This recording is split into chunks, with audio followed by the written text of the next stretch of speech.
El golpe de Estado fue planeado por desesperación de los grupos de poder, ya que se les terminaba el 2022 y se venía el 2023, año de la revisión de los contratos ley. Hay que recordar que Fujimori hace 30 años regaló al Perú a precio de huevo roto, al ver que se mandó al archivo la demanda constitucional contra Pedro Castillo por traición a la patria. Como vieron que no prosperó la denuncia constitucional, optaron por el plan B, que consistía en pagarle $500,000 a cada congresista de los llamados los Niños de Acción Popular, para comprar sus votos para poder vacar a Pedro Castillo de mala manera. Luego de haberle pagado a cada congresista de los niños $500,000 y a otros congresistas indecisos, se llevó la reunión con María del Carmen Alba en representación de los niños y Dina Boluarte para explicarle que ella sería la próxima presidenta del Perú, porque iban a vacar a Pedro Castillo, a las buenas o a las malas, y para la vacancia ya estaba informada la fiscal de la nación, quien estaba de acuerdo que se le vaque al presidente de cualquier forma, sea a las buenas o sea a las malas. Por otro lado, Alberto Otárola se reunía con Vladimiro Montesinos en la base naval, quien se reunió posteriormente con los altos mandos de las Fuerzas Armadas, a quienes se les entregó a cada uno una mochila con $1,000,000 para que apoyen la vacancia contra Pedro Castillo.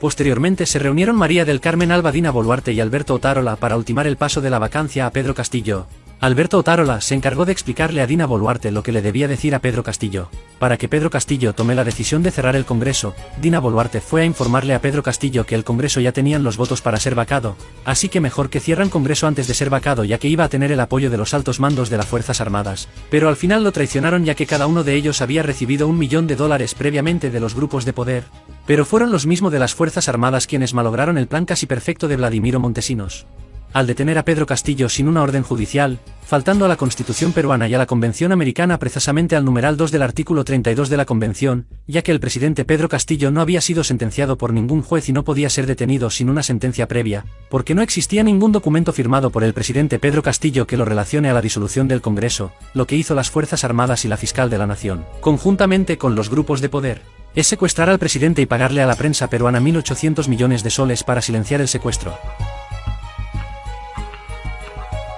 Pero lo más raro fue que cuando el presidente leía el papel entregado por una congresista temblaba. El informante nos explicó que un coronel de apellido Colchado le había enseñado una decapitación de una persona en manos de un asesino, que se trataría de uno de sus sobrinos y que si no hace bien las cosas y no cierra el Congreso terminaría vacado y le podría pasar eso mismo a sus hijos. Y una semana después el asesino alias Caracol, que habría contactado a los asesinos, fugó de la cárcel.